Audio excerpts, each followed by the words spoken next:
Let me tell you about the night my life changed forever. The night I thought I was going to die. The night I lost my sanity. I was 13 years old.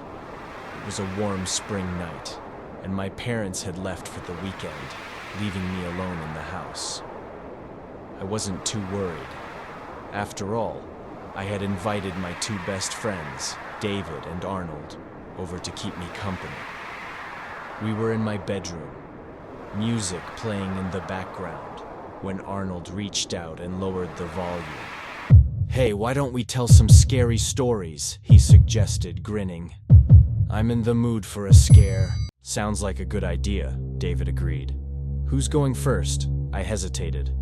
I have one, but I don't know if I should tell it." "Oh, come on," David urged. "Let's hear it." "All right," I said, "but don't blame me if you regret it." And so, I told them the story. The legend. Many years ago, a man lived alone with his 7-year-old son in a house deep in the countryside. His wife had died giving birth, and with no neighbors for miles and no telephone service, they were completely isolated. One day, the father returned home from work to find his house engulfed in flames. His heart nearly stopped. His son was inside. He ran into the burning house, calling out his son's name.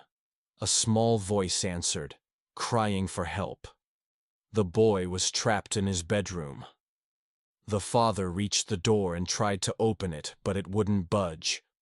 A fallen beam had blocked the way.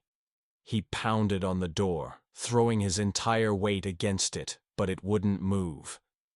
His son screamed. The father kept battering the door, his hands bloodied and raw, his voice hoarse from screaming his son's name. But it was useless. The flames swallowed the boy. The father never stopped trying to break the door down. He stayed there, screaming, pounding, until the smoke and fire consumed him too. Some say his spirit never left. They say that if you call out to him, pretending to be his son, begging for help as the flames close in, his ghost will come to your door. And when he does, he will take you away. Arnold scoffed. "That's not scary."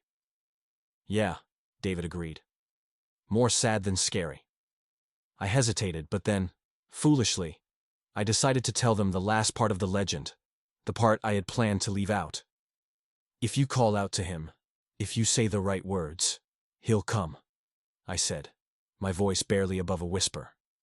David leaned forward. "Have you ever tried it?"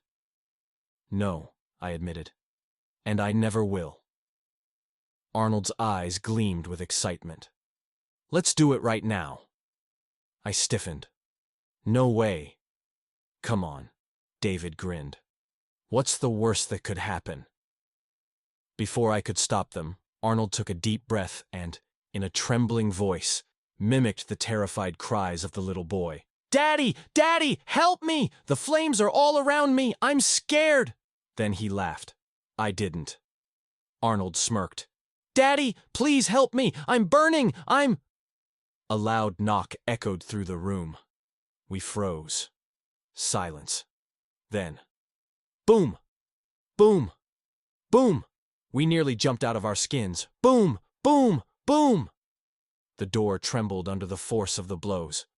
A blood-curdling scream erupted from the hallway. A scream so raw, so filled with agony, that my blood turned to ice.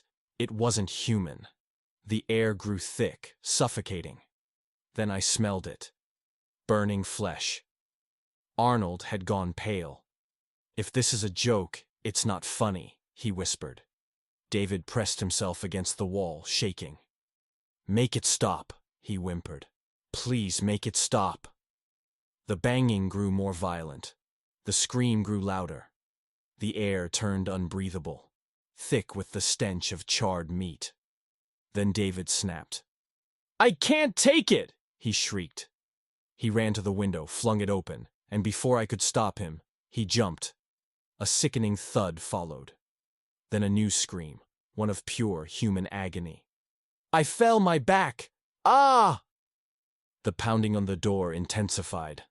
The screams outside mixed with the screams inside. Arnold and I were trapped. He bent over and vomited on the carpet.